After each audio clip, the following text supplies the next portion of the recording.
gbé Sunday. Owó ni ọ̀wọ́ yẹn wá o. Okay. Owó àti political power. Ó gbowó lọ́wọ́ ilé, ó gbowó lọ́wọ́ ilé. Kò dẹ̀ sẹ́ni tí ò lè pa tó bá lọ́wọ́. Ọ̀kọ̀ọ̀kan report àwọn ọ̀kọ̀dá sọ pé wọ́n ló lọ́wọ́ wà náà tó pa Bọ́lá Ìgè. Mi kò dábí lójú ṣùgbọ́n wọ́n sọ lẹ́nu jẹ́mẹ́ta pé ó wà náà tó pa Bọ́lá Ìgè náà àti Fàyò. House of Representatives passes State Police Bill as 289 lawmakers back decentralized policing. The House of Representatives has approved the State Police Bill, marking a significant step towards decentralizing Nigeria's policy structure amid growing concerns over insecurity across the country. The resolution was adopted during Thursday's plenary session, presided over by Speaker Tajuddin Abbas, with 289 lawmakers voting in support of the proposal. One lawmaker voted against it, while the Speaker abstained from voting.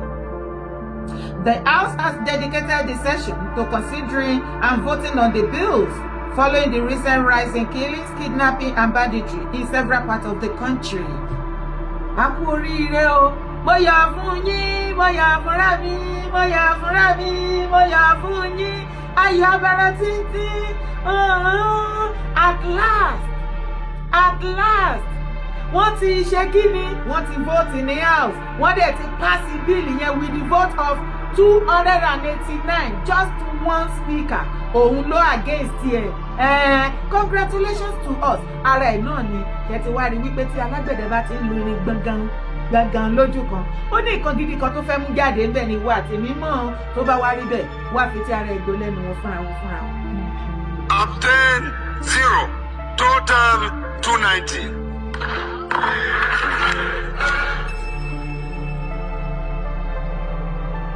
Consider the report of a bill for an act to alter the Constitution of the Federal Republic of Nigeria 1999 as amended to provide for the establishment of state police and for related matters, and in so doing approve the bill. And this bill is supported by ayes 289, nays 1, abstain 0, total 290. People in the east, all these southeast governors, they are a bunch of psychophants, they are a bunch of compromisers. Many of you need to pray for Tinubu. You need to pray for that guy. See, if anything happens, that the cabals at the north, those guys, they are not joking. If anything happens and they take over power from the west or from the south, you are gone, you are finished. Let me tell you the first thing that will happen. Let me tell you, the first thing that will happen is to cut off internet. Internet will be cut off. I'm telling you. You see, Tinubu actually came in to dismantle the political structure of the northern elites. So they are angry right now because they don't have anybody to present for the next election. Atiku is gone, Kwankwaso is gone, El-Rufai is gone, Kashima is gone. They are all angry that this is happening at this present time when all the plans, everything has been considered. So Tinubu, for whatever reason, God is using him. You have to pray for that guy. You have to pray seriously for that guy. That guy, nothing must happen to him. Look, I'm an obedient. I voted for Obi. Obi cannot do this work. Obi is a chicken. They will, if these people can be shaking Tinubu like this, is Obi. Obi, let Obi go and sit down. I'm yet to see anybody from the southeast that can take over from Tinubu, except Wike, but Wike they fuck up. Even David Umar himself, that one cannot do it. So I will consider that Tinubu look at the south. Governor Sheriff, I think he can do this because that guy is not somebody you can intimidate anyhow. So this is my advice for Nigerians. You have to be very, very careful now. Igbos, you have to open your head. Igbo, you are like a ram that is prepared to be slaughtered. You will be in that your Lagos doing business when they will call you that your land, they don't run your land over. There are forces that have surrounded Nigeria. They are coming with full force. Nigeria, Islamization is overdue. These forces are coming.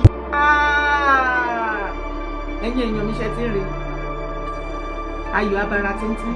Bàbá Tinubu, ẹ kú iṣẹ́ lórí eléyìí tá tún ṣe yìí. mo gbé fún yín bí àṣà ọmọ yín ìkan lára àwọn bọ́ìsì yín Kúndùsì fún yín bàbá olódòdẹ ọmọ Yorùbá ẹgbẹ́ agbọ́mọ́ tinú wa ọ̀pọ̀lọpọ̀ àwọn ọmọ Yíbò ni wọ́n ti gbé parí online Iran ni though he tried but it is because of presidential election coming up in next year February that is why tó bá jẹ́ torí ìyẹn náà ni ó tó torí ṣùgbọ́n ẹ jẹ́ kí èmi àti ẹ̀ka jọ panupọ̀ táwọn bá láti mọ̀ pé ọmọ Yíbò propaganda láyé tiwọn kò sí nǹkan tí èèyàn ṣe lọ́dọ̀ títí wọn tí ò bá ti ń jẹ́ ẹ̀yà wọn kò rí ṣe ọ̀tá ẹni òun kò jọ ìyà lọ́dọ̀ ẹni ó mọ̀ wọn lánàá kó tó dé ní ìnà àbí mo parọ́ tí àwọn bá ń bọ́ síta pẹ̀lú ariwo àti propaganda tó wálé ayé wọn wá ṣé kò wá yẹ kí ìwà àti ìrìkàjọ́ ọmọ Yorùbá ká unite ká gbé nǹkan tiwa lárugẹ mo rò wípé lísì sí fídíò yẹn dáadáa most especially that our brother tó ṣe analysis ẹ má jẹ́ ká tó ká domi ìwẹ̀ ẹnu pẹ̀lú ọmọ mò ń pariwo ọmọ Yorùbá tẹ́ ẹ bá sọ wípé inú Tinubu ń bí yín kinní kan gbogbo economic problem tẹ́ ẹ sọ wípé ó dé nínú Nàìjíríà it is globally it is not only Nigeria gbogbo ẹ̀yin tẹ́ ẹ ń gbọ́ fídíò yìí lọ́wọ́lọ́wọ́ you can as well tell me where you are watching me from especially if you are living in Western world how is the economic situation in your country torí gbogbo wa ta wà lábúrọ̀dà àwa náà yàtà à ń súfèé bíi ti yín Nàìjíríà epo petrol ó wọ́n yes it is all over the world àwa ta wà ní Western world àìmọye tó ti páàkì mọ́tò ìsílẹ̀ tó wọ bọ́ọ̀sì kiri àti train ojú bẹ́ẹ̀ lọ ìwọ tó bá wà Nàìjíríà tó bá mọ̀ epo owó epo pọ̀ ó lè lórúwó epo máa gbẹ̀mí ẹ kì í ṣe gbogbo ìgbà ló máa gbé mọ́tò síta ṣé dandan ni kò ṣe big man àbí big woman ni ní abroad à ń pàkì mọ́tò jù sílẹ̀ bọ́ọ̀sì wà train wà ní kíni ẹ jẹ́ ká appreciate kíní yìí tí ọmọ Yíbò bá sọ pé torí election next year ní Tinubu àti àwọn house tó ṣe tètè fasting ó tó torí bí mo ṣe sọ bọ̀ kí ló dé báwo lọ́bọ́ mi ṣe ṣorí tí náà kí o ṣe ìgbà téèyàn tí wọn Jonathan tó wà bẹ́ẹ̀ ṣé wọn kó àwọn ọmọ Chibok girls ṣé bí wọ́n ṣe kó àwọn tọ̀yọ́ ẹ̀ náà tí Chibok girls tún láòdù tó jẹ́ pariwo yẹn ó ní agbára ìyẹn gan ló yẹ kí Jonathan kó ṣe kí ni tó bá jẹ́ pé lóòótọ́ bẹ́ẹ̀ ṣe sọ pé Tinubu ò ṣe kankan Jonathan tó bá yẹ kó fẹ́ ṣe kankan náà ni ó yẹ kó instin of ìgbà ló yẹ kó ti implement state police àbí mo parọ́ lẹ́yìn Jonathan another person ti jẹ́ o so tí Tinubu bá wá débẹ̀ sí tó wá ṣe fún yín ẹ tún ti wá excuse mo ní tí ọmọ Yíbò àti northern bá ń sọ bẹ́ẹ̀ ṣé ó tọ́ sí ìwọ tó jọmọ Yorùbá gẹ́gẹ́ bí brother mi ṣe sọ tẹ́ ẹ bá fi Tinubu lọ́rùn tẹ́ bá ti ìlú àwọn ọmọ Kaba ní northern part of Nigeria because Tinubu ti finish Fúlàní Kaba kò sí agbára kankan fún wọn mọ́ wọ́n ti scatter wọn pé mọ́ kò yé wọn mọ́ Àtíkù tó ń fira ẹ̀ sílẹ̀ as a candidate fún northern part of Nigeria àwọn northern náà gba tiẹ̀ náà mọ̀ pé kò síbi tó ń lọ is going nowhere obedient táwọn ọmọ Yíbò dé gbé sórí can't you see how weak Peter Obi is ṣé ojókòó ó rí Obi ó rí confusion from the crown of his hair to the sole of his feet of his toes ṣé ó rí confusion lára ẹ̀ èèyàn tó jẹ́ wípé from one political party to the other mo fi ayọ̀ àti àlàáfíà mo fi sọ fún ẹ lọ́wọ́lọ́wọ́ wípé founder NDC the latest new political party tí wọ́n ṣe ìdálẹ́nu ọjọ́ mẹ́ta tí wọ́n á di Peter Obi síbẹ̀ tán fún wọn òun àti Kánkásó òkè àbí tán fún wọn ní free presidential ticket aspirant fún wọn wọ́n tún ti fẹ́ lé Obi kúrò ńbẹ̀ because Obi is confused and the Igbos have no candidate kò sẹ́nibodì tó níbi tó stand wẹ̀wẹ̀ tó lè stand here Obi gan is even confused but yet ṣọfẹ́ rí ọmọ Yorùbá kọ lẹ́yìn látara wọn bóyá confused tó kí ló dé tí ẹ̀rù bá Obi tí ò lè figagbága pẹ̀lú other aspirants láti díje nínú primary ó lè mọ bí ó ṣe popular sí but Obi will be granting interview from one platform to the other lórí social media he is the most popular person in Nigeria but you are the most popular person because of the noise on social media tí àwọn obedient yìí ṣe kiri. How come Obi is so afraid to test that popularity within the presidential aspirant? Kò lè mọ̀ how popular he is. Kò sí ní gbogbo political party pátá free ticket primary ló máa wá. Wọ́n tún ti gbé free ticket fún NDC ó ti bẹ̀rẹ̀ wèrè. Wọ́n ti dá gbogbo ẹ̀rú. Obedient gan ti pín yẹ́lẹyẹ̀lẹ. As a matter of fact, àìmọye ló ti di káàpù kúrò náà obedient sí wọ́n dẹ̀ nínú NDC. Wọ́n náà fẹ́ lé Obi àti obedient wípé oore náà ṣe kán má gbé parí wọn ò fẹ́ Obi mọ́ ṣé èèyàn tí ó wà confused to that extent òun ni wọ́n ń rí tó ń béèrè fún just 4 years láti ṣe Nàìjíríà. Èèyàn tí ó lo 8 years tí ò rí kankan ṣe ní Anambra.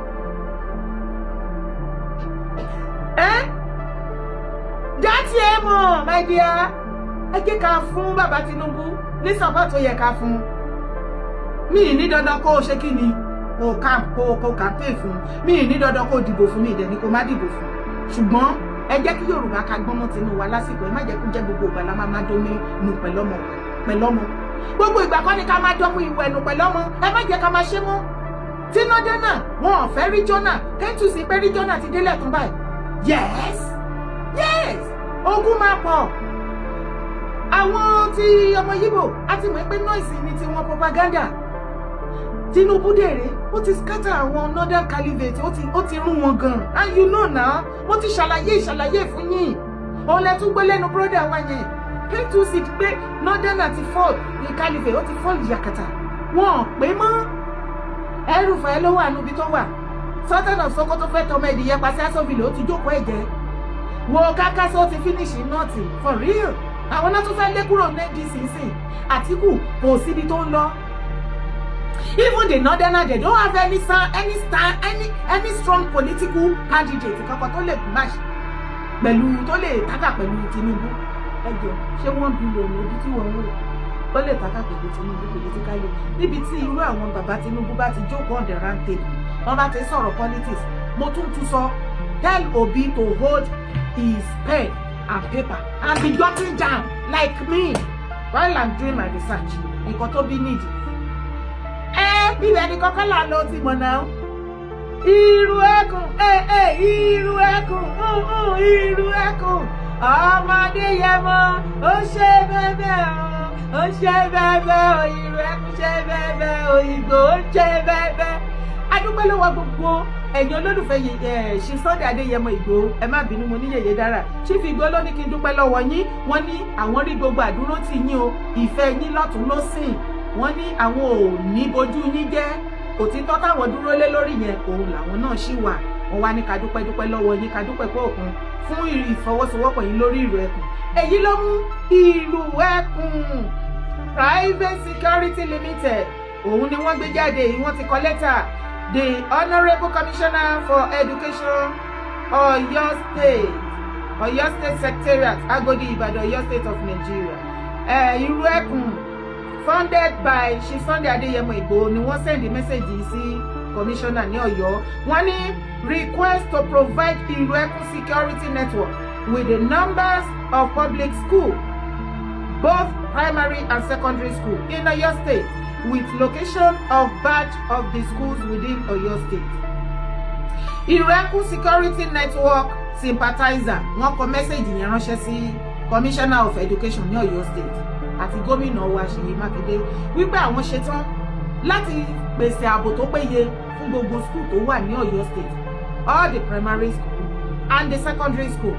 Torí tí o ti gbápá ti kó àwọn students lọ ní Kogi, Ẹdó, Governor Monday Ekpebolo wọ́n ti shut down gbogbo school torí wọ́n gbọ́ information kan bọ̀ wá kó àwọn students lọ́dọ̀ wọn.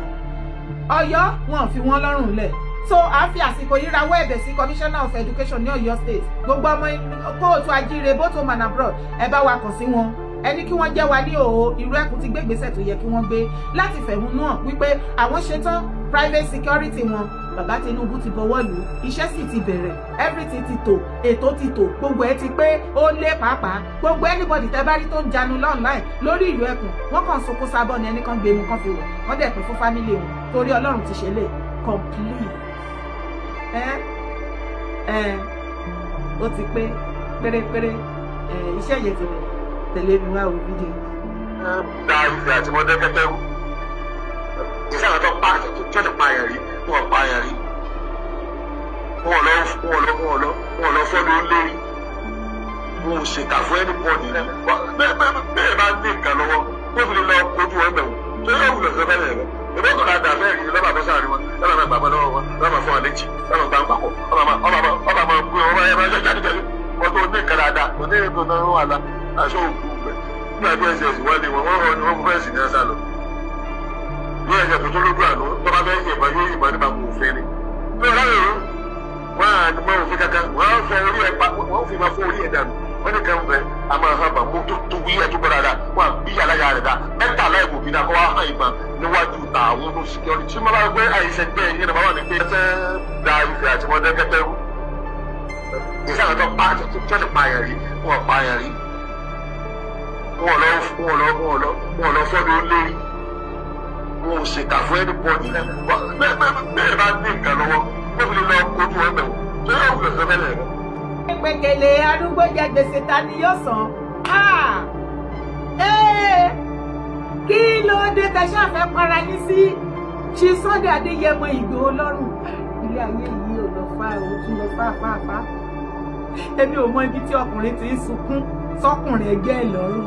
Ẹ wá wo Gúnmi ọmọ lásán. Ilẹ̀ Yorùbá ó ti sunkún yó. Ẹ̀yin ọmọ tàwọn ẹ ṣe gbé bọ́kẹ́ẹ̀tì síwájú Gúnmi ọmọ lásán ọ̀gá yín kó sunkún sábọ́. Tó bá ti sún kó gbé mu èyí tó kù kó gbé wẹ̀. Tó bá tún rí mẹ́ẹ̀ kó wá pé fún gbogbo yín ọmọ tàwọn. Àwa ò mọ nǹkan tó ń jẹ́ tàwọn. Ilẹ̀ Yorùbá là ń pè bí. Jàre Gúnmi ọmọ lásán wà ń bí. Ọ̀rọ̀ ló fẹ́ gbọ́ Ìgbòho ní dẹ́ lóhùn ò sí lára wọn. Àwa làwa máa fún ẹ lẹ́sìn. Ìgbòho sí lẹ́fù ẹ ó kéré obì lò. Lákọ̀ọ́kọ́ ná Gúnmi ọmọ lásán ìwò. Ẹ bá mi gé àárín ìkódọ́dọ̀ ẹ bá mi ṣí ẹ fídíò ìkódọ́dọ̀ kó fetí gbọ́ torí ọmọ àtiro ni. Ó ra bàtà ẹsẹ̀ kan lọ fáwọn òbí ẹ ọ̀rọ̀ ló fẹ́ gbọ́ kẹ́dẹ̀ máa wá wò ó. Kẹ́ lè mọ̀ wípé ilé ti Gúnmi ọmọ lásán ó ti forí gbógun wá láti inú oyún. Ẹ̀yin náà ẹ wò ó nínú orúkọ tó wà nínú ayé. Ayé òróró orúkọ rẹ tí gbogbo ọmọ Yorùbá máa ń sọ ọmọ wọn ní torí orúkọ ṣe pàtàkì nínú ayé ẹ̀dá.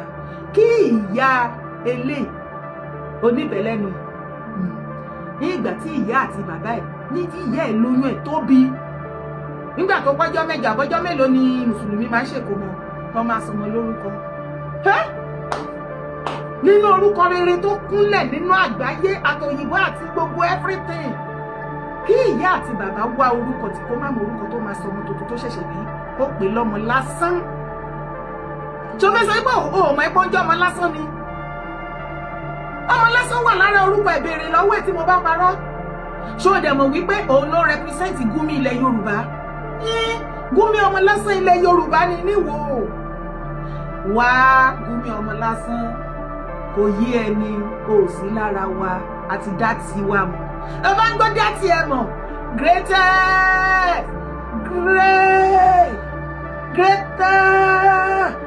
Greatest Yorùbá nation àmọ́ra wa. Ẹ jẹ́ ká yìn Olúwa àmọ́ra wa. Greatest kò tún àjíire o àmọ́ra wa. Ẹ jẹ́ ká yìn Olúwa àmọ́ra wa. Dátì ẹ mọ̀ ìlú ẹkùn ilẹ̀ kò tún àjíire ilẹ̀ Yorùbá ìran Yorùbá ló ní ìlú ẹkùn à ń ṣọmọ lásán à ń ṣe tàwọn àmọ́ nǹkan tó ń jẹ́ tàwọn àwa láti Palestine ọmọ ìran kò tún àjíire ìran Yorùbá ni wá. Gúnmi ọmọ lásán wá ọkùnrin tó sun rárá fọkùnrin ẹgbẹ́ àkọ́ṣe ló ṣe. Ìgbòho kọ́ ló bá tiẹ̀ jẹ́ kó o sunkún láti sìn títí di ìgbẹ̀yìn ọjọ́ ayé ẹ̀. Àwọn ò ní jẹ́ kí Ìgbòho dá ẹ lóhùn ó sí lẹ́fù yẹn. Ibi tí Ìgbòho bá wọ̀ ní ilẹ̀ Nàìjíríà lónìí wọn bí ìyá èrè àárín àwọn ọ̀dọ́ sọ́tà nìkan nìyẹn mọ̀. Ìwọ wo ṣẹ̀dẹ̀ máa wá wo ṣé ká sọ fún kò mọ̀ ní kò gbọ́ ẹ̀mọ́ ẹ̀pọ̀ lọ́rọ̀ àbẹ́tí dídì ṣé ká sọ fún ẹ jẹ́ á sọ fún kó lè mọ̀ jàre. Gúnmi ọmọ lásán gbogbo Yorùbá ti túṣẹ́ pé a ti yọ ẹsẹ́ tí ò sí lára wa níbi tó lè dé. Àwọn ṣífì máa jẹ́bí mo kà fún yín lánàá. Àwọn ṣífì máa àwọn àfáàs wọ́n pe mítìn wọ́n ṣe mítìn ṣé táwọn Gúnmi ọmọ lásán wà bẹ́ẹ̀ gbòtá àti yọ sẹ́tìsẹ́ àti gbé nǹkan gbẹ̀yìn ẹ̀kọ́ sí lára wa àti dára wa mọ̀. Wọ́n bọ́ síta mo láìkí wọn bàjẹ́ wọ́n rọra àwọn gbogbo àwọn òríjínà ọmọ ọkọ ìmáàmù àtàfà tó ṣe mítìn wọ́n rọra yí ọwọ́ BRT wọn bẹ́ẹ̀ wọ́n rọra kẹ̀yìn sí Gúnmi ọmọ lásán àti Gúnmi Ògbómọ̀ṣọ́ wọn lẹ́nìbọ̀dì tó bá ti múra kankan tó ń tó ń pariwo jihadi jihadi jihadi ẹ̀pà wọn láwọn ò mọ̀ wọ́n rí. They are not representing the Islam nílẹ̀ Yorùbá. Gumi Ọmọlásán, the League of Chief Imams, the League of Afas ilẹ̀ Yorùbá, wọ́n ti yọ ìwọ àti tọ́lé aláàrẹ minus ló bá dé ẹwà ní kó má sọkú wá sọkúkú. Ìgbòho kọ́ ló bá tiẹ̀ jẹ́. Ta ló ní búrẹ́dì ẹ̀dẹ̀ bá wà fi búrẹ́dì dì lẹ́nu kó sí i. Ó wá ní Ìgbòho èèyàn tó ti pààyàn. Wọ́n bá ní apààyàn ayé àtọ̀run ìwọ ni. Ìwọ tó ń pariwo jihadi. Ìwọ tó ń pariwo jihadi. Ó dẹ̀ lóhùn ò pààyàn. Ó dẹ̀ ń kógun jihadi wọ ilẹ̀ Yorùbá. Àbẹ́nu ọ̀rọ̀ ẹ̀kọ́ ló fi sọ. Ó ní ìgbà táwọn tí òun àti Olúwo tó ránṣẹ́ sí ní northern part, àwọn jihadis ó ná ránṣẹ́ sí wọn. Ó nígbà tán dé òun kọ́kọ́ kó wọn lọ sọ́dọ̀ Olúwo ẹ̀tàtẹ́ẹ̀nì wọn kán jẹ kán mu kán lè lókun àtagbára látàpá ìran ọmọ Yorùbá. Ó lóun wá kó wọn lọ sínú fíléèjì tó jẹ́ wípé oníṣẹ̀ṣe ló pọ̀ jù ń bẹ̀. Ó lóun wá sọ fún wọn pé ìbẹ̀rẹ̀ àwọn oníṣẹ̀ṣe ẹlẹ́bọ ni ẹ pa wọ́n rẹ́. Ó ní gbogbo wọn ná àwọn jihadis wọ́n bẹ̀rẹ̀ sí ní pa oníṣẹ̀ṣe. Ó náà pa wọ́n. Ó ní ìfàt àní kan ló tiẹ̀ ṣe wọn obìnrin olólóyún nú ló ń sọ̀rọ̀ tó gbọ́mọ dání bẹ́ẹ̀. Ó ní wọn sọ fẹ́ pa. Ó lóun wá sọ pé náà òun ràn rádaràda ló ń bá kiri. Ṣé irú ológun kú somebody bẹ́ẹ̀ òun ló fẹ́ wá jèrè ọ̀rọ̀ fún lára Ìgbòho. Apààyàn tálápààyàn tó ìwọ Gumi Ọmọlásán. Ìwọ gógó lọ oríjìnà ọmọ àlè. Kò gbogbo ọmọ àlè tí ibẹ̀ láàrin kóòtù àjíire ilẹ̀ Yorùbá. Ìwọ ni olórí ọmọ àlè tó ń líìdì wọn. Tí ó bá wá jẹ́ bẹ́ẹ̀ ẹ̀gbọ́n àwọn ológun kú tó ń sunkún sí Ìgbòho lọ́rùn. Irú ẹ̀kọ́ ọ̀gbọ́bọ́yẹ dún létí. Kí ló ń jẹ́ tàhún? Bọ́ síta kó wá ṣàlàyé ìtumọ̀ tàhún fún wa. Wèrè kó àwọn jihadis jọ nílé kéwú ó ń pariwo Free Palestine kó sì lọ bá àwọn fámìlì ẹ̀ ní Palestine ó sí lára wa. Wọ́n ní kó máa lọ Afghanistan ibẹ̀ ní ìlú ẹ̀ lọ sọ́dọ̀ Iran lọ́dọ̀ fámìlì Àyàntọ́lá torí bó bá lọ náà tí wọ́n lè gbà ẹ́ wọ́n láìkì ẹ́ wọ́n kàn ń lù ẹ́ machineries ló jẹ́ àwádẹ́ ti sọ pa máa fi ẹ́ pàròkò orí burúkú ránṣẹ́ sí wọn àwọn gan ti mọ̀ pọ́bẹ̀ ti bà díẹ̀ ẹ̀yin tẹ́ bá wá rí Gumi Ọmọlásán yìí tó ń sọ̀rọ̀ yìí Gumi Ọmọlásán ìwé bẹ́ẹ̀ bá rí bó bá yẹ sọ̀rọ̀ lórí ọ̀rọ̀ Ìgbòho tó múra kankan ẹ̀rí kó ti dùn gan ẹ̀rí bóyá dùn ó dùn wá kí yẹmí àná kí ní Ìgbòho gbòdì láyà irú ẹkùn la fẹ́ àfẹ́ táwọn.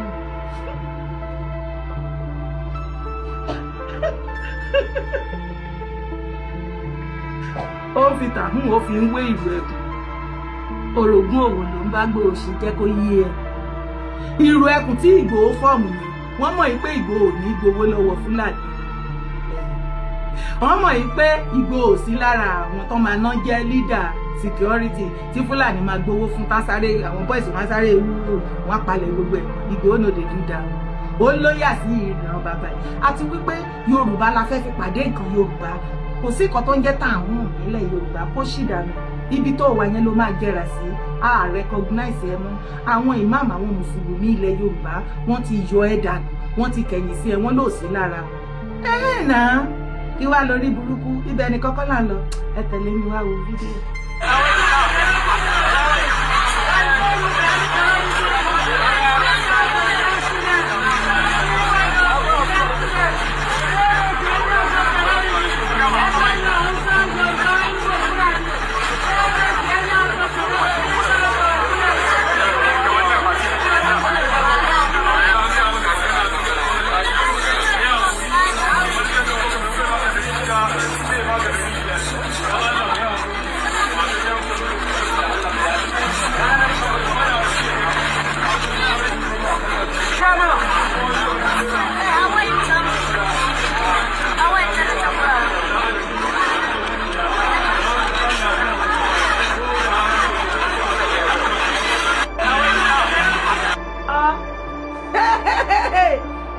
ọ̀rọ̀ yìí máa kan jẹ́jẹ́ mi ni mo jókòó ṣebí Ṣákì àwọn Fúlàní lọ́yọ̀ọ́ ló gbé fídíò jáde tó ní ọmọ òun wọ́n gbé ọmọ òun wọ́n wá gbé ọmọ òun wọ́n béèrè owó gbàgbà táwọn arówó kọ́sọ̀wọ́ nílẹ̀ wọ́n pọ́mọ òun àwọn ọmọ ẹ máa kọ́nà go explain tàyà ẹ fẹ́ ṣàlàyé tẹ́lẹ̀. A ti sọ fún yín wípé ìran Yorùbá adùbúlẹ̀ jà ní wá ọmọ ìṣàlọ̀ṣàlọ̀ kó tó jà ní ìrànmọ́ kó tó àjíire a máa ń rojọ́ gan ẹjọ́ wa máa pọ̀ a máa fẹjọ́ ara wa sọ́ra wa bó bá ṣẹ̀ wá a máa fẹjọ́ ẹ̀sùn ẹ pé nǹkan tó ń ṣe yìí ò da ìwọ tó rí ẹ bá pé wàá mọ̀ pé o ní láti adjust ìgbà tẹ̀dẹ̀ tí wá jí wa yẹn gbogbo wa ti jí o a ó sùn kí wá lò ó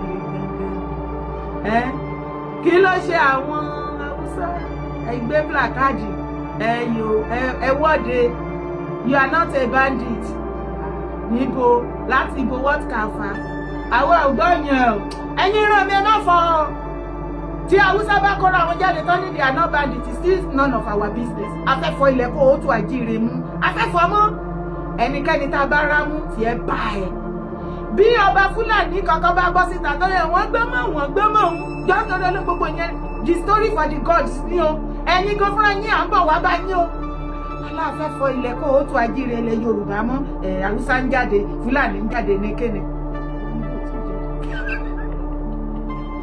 àbáwọn Ìgbò náà ti jẹ́ Yorùbá ti jó àòsùnwọ̀n o greatest ọmọ Yorùbá great o ṣe rí bá ṣe ń ṣiṣẹ́ ìlọ ẹ má járí ilẹ̀ tù ẹ má járí ilẹ̀ tù mo tún yìí tún sọ ẹ máa pàdé mi lórí live show ibẹ̀ ni mo ti máa ṣe show yẹn dáadáa fún Mr. Sule Ògúndáre ẹ̀yin tí ẹ bá ń gbọ́ mi lọ́wọ́lọ́wọ́ Mr. Sule Ògúndáre picture ilẹ̀ ń wò lójú kìíní ó ti dógun bandit sílẹ̀ ní òkè ayédùn eku òkè bí eku lókè ayédùn ẹyẹ òkè bí ẹyẹ ọmọ ènìyàn fún bí ọmọ ènìyàn ó lè débi wípé wọn ọlọ́mọ kọ́ ọmọ yẹn lẹ̀ báyìí ni wọ́n ló máa kó àwọn ọmọ ó ti ń ṣiṣẹ́ papọ̀ pẹ̀lú àwọn bandit wọ́n ní bàbá ẹ̀ òun ni àfa àwọn ní ayédùn ẹ ti mọ̀ pé mùsùlùmí ò fi bẹ́ẹ̀ wọ́pọ̀ lẹ́kìtì so ẹ mọ bó ṣe máa rí pé ṣe ní ìgbà tí ìyẹn wá ṣaláìsí òun ló kàn ló bá gbé parí o ó ti ń ṣe wọ́n ní allegedly wọ́n ló ti ń ṣiṣẹ́ papọ̀ pẹ̀lú àwọn bandit wọ́n ní ó kàn bẹ̀rẹ̀ sí ní halẹ̀ mọ́ gbogbo aráàlú ní àtọkùnrin àtobìnrin